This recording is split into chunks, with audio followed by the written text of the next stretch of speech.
సీతారామం సినిమాతో మంచి సక్సెస్ అందుకున్న మృణాల్ ఠాకూర్ కు ఆ సినిమా మంచి క్రేజ్ను తెచ్చిపెట్టింది. దాని తర్వాత చేసిన హాయ్ నాన్న కూడా విజయం సాధించడంతో అమ్మడికి ఇక తిరుగే లేదనుకున్నారు.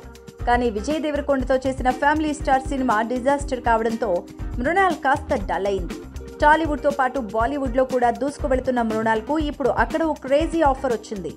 2013లో రాజమౌళి దర్శకత్వంలో వచ్చిన మర్యాద రామన్న సినిమాను బాలీవుడ్ లో సన్ ఆఫ్ సర్దార్ గా రీమేక్ చేశారు. ఇప్పుడు ఆ సినిమాకు సీక్వెల్ ను ప్లాన్ చేస్తున్నారు.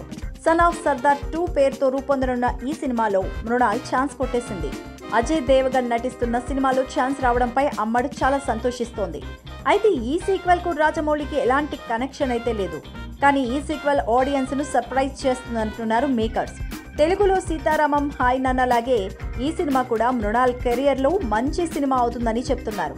సన్ ఆఫ్ సర్దార్ 2లో మృణాల్ పాత్ర తాలూకా సన్నివేశాలు బాగా హైలైట్ అవుతాయని, ఆ సినిమా తర్వాత మృణాల్ కెరియర్ మళ్లీ వేగం పుంజుకుంటుందని బాలీవుడ్ మీడియా వర్గాలు చెప్తున్నాయి.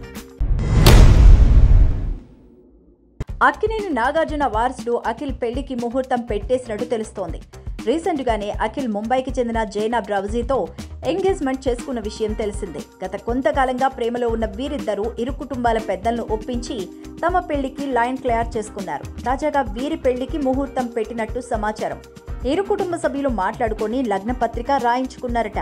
మార్చి 24వ తేదీన అఖిల్ జైనబ్ పెళ్లి అంగరంగ వైభవంగా జరగబోతోందని ఇన్సైడ్ టాక్ నడుస్తోంది.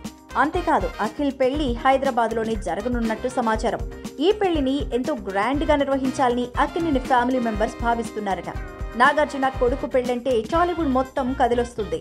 టాలీవుడ్ నుంచే కాదు కోలీవుడ్, బాలీవుడ్, శాండిల్వుడ్, మాలీవుడ్ నుంచి కూడా పలువురు సెలబ్రిటీస్ దిగుతారు. సినీ ఇండస్ట్రీకి సంబంధించిన వారే కాకుండా వ్యాపారవేత్తలు, రాజకీయ నాయకులు, పారిశ్రామికవేత్తలు కూడా ఈ పెళ్లికి హాజరయ్యే అవకాశాలున్నాయి. టాలీవుడ్ సీనియర్ హీరోల రికార్డ్స్ లో చాలా రికార్డులు చిరంజీవి పేరుపైనే ఉన్నాయి. అప్పట్లోనే కాకుండా సెకండ్ ఇన్నింగ్స్ లో కూడా ఖైదీ నెంబర్ 150తో రీ ఎంట్రీ ఇచ్చాక కూడా ఆయన కొత్త రికార్డును నెలకొల్పారు. సీనియర్ హీరోల్లో ఎవ్వరికీ వీలు పడని 100 కోట్ల షేర్ ను అందుకున్న చిరు తర్వాత వాల్టర్ వీరయ్య సినిమాతో 200 కోట్ల గ్రాస్ ను అందుకున్నారు. ఇప్పుడు వెంకటేష్ ఒకేసారి ఆ 2 ఘనతలను అందుకునేలా ఉన్నారు. సంక్రాంతికి రిలీజ్ అయిన సంక్రాంతికి వస్తున్నాం సినిమా మంచి టాక్ తెచ్చుకొని బాక్సాఫీస్ వద్ద కలెక్షన్స్ వర్షం కురిపిస్తోంది. 3వ రోజుకే 100 కోట్ల గ్రాస్ మార్కును దాటుకున్న సంక్రాంతికి వస్తున్నాం 200 కోట్ల గ్రాస్ కలెక్షన్స్ ను కూడా దాటేస్తుందట.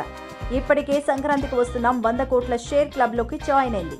వెంకీ ఊపు చూస్తుంటే సీనియర్ హీరోల్లో హైయెస్ట్ గ్రాసర్ గా నిలిచేట్టున్నారు. సంక్రాంతికి వస్తున్నాం ఇలాగే రన్ అయితే 300 కోట్ల గ్రాస్ ను కూడా ఈజీగా దాటేయగలదు. వచ్చే వారం కూడా పెద్ద సినిమాలేమీ లేవు కాబట్టి సెకండ్ వీకెండ్ అయ్యే వరకు సంక్రాంతికి వస్తున్నాం మంచి రన్ దక్కించుకోవడం ఖాయం.